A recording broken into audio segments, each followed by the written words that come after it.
Hi, everyone. My name's Stephen Turbin. I'm a director with the Lumiere Research Scholar Program, and I'm really excited to be talking to you a little bit about my experience doing APs, which is it was a lot of fun. Actually, something I really enjoyed when I was in high school. So I can quickly just give some quick background on myself, who I am. So I'm Stephen. I am a director at Lumiere, which is the selective research program for students around the world. I'm also currently a PhD student at Harvard Business School. Before then, I was an undergraduate at Harvard where I studied statistics. And then for a few years in between, I worked in consulting for McKinsey and Company, which is this global management consulting company. And I actually loved taking APs. I mean, I hate to say it, but it was a really enjoyable experience for me. I was just counting this, I took 9 APs in total, though I think I took only the exams for 6 of those 9 because I got lazy after I got into college and didn't take the exams. Please don't be mad at me, my AP government teachers from senior year. I hope you're not watching. And I can quickly just go over the exams that I took. My sophomore year, my 10th grade year, this was the first year my school offered APs.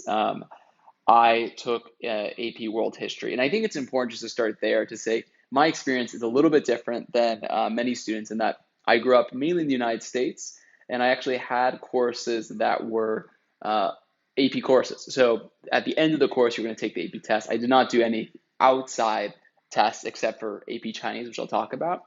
And so my curriculum was focused around APs. But that said, my 10th grade year, I took AP World History. The following year, my 11th grade, I took 4 APs. I believe it was, I'm just putting this down, I took Spanish, US history, Calc BC, and literature. Yes. And so those are my four, oh no, and language, excuse me, AP language.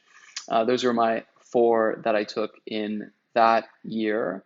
And then I took a year off of high school. I was an exchange student and I was in Taiwan for a year studying Chinese. So then I took AP Chinese, which went well. That was kind of funny because I took it in Taiwan. And so everyone else around me taking the test are native Chinese speakers. And I was like, oh no. But I did well because thankfully they don't compare you to who you are doing it in your test center. They compare it to you in the general population. And I ended up getting fives on all my APs, in large part because I had great classes. And also, I spent a lot of time studying for my APs. I mean, I spent a lot of time studying for them. When I was preparing for my AP courses, I really focused on taking tests. And that's because a lot of psychological research suggests around learning that when you take something and you actually get it wrong, that helps you remember better than if you are just looking over your notes. It's really that act of practicing something that allows you to retain something, which then is really important down the line. And I was not particularly good at many of these subjects. I think in particular, Calc VC was a subject that brought much fear in my heart. I took it in my 10th, 11th grade year. And so it just was a lot of practice exams for me to feel comfortable than applying it in the exam itself. So that was a little bit about my approach. You know, I, there's this question of what value did it add for you? I ended up being an undergrad at Harvard, and so you can always look back and say, oh, it must have been this or that. I think to me, I used APs as just a way to showcase that I was serious academically. I actually had really bad grades my freshman year. I mean, not terrible, but pretty bad. I had like a 3.2, 3.3, like not what you want to have as a GPA to then get into a top university. And so then my following 3 years, I was really focused on showcasing my ability that was distinct from, it was distinct from my GPA, and the APs was a part of that for me. So it was a way for me to showcase I'm not just this bad GPA I got my freshman year, and I got all these good test results. And so it was important for me because I think it allowed me to showcase a part of my academic ability that was not my GPA, which is not, frankly, the highest among people applying to school. And so I think if you're considering taking AP courses or taking the exams, recognize that you're going to be going up against people for whom they've taken an entire course focusing in on that AP exam itself.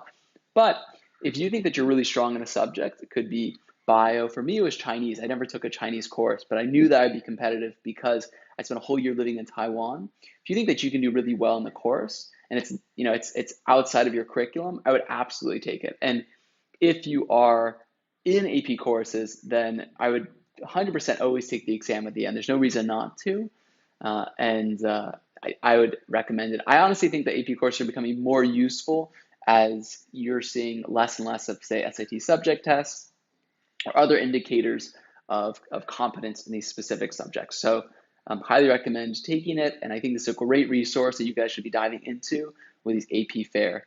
If you have any questions, reach out to me. The Lumiere program is a selective research program. So if you're interested in getting into research and helping that, showcase your academic abilities, just like these AP tests could, then feel free to look us up at Lumiere Research Scholar Program.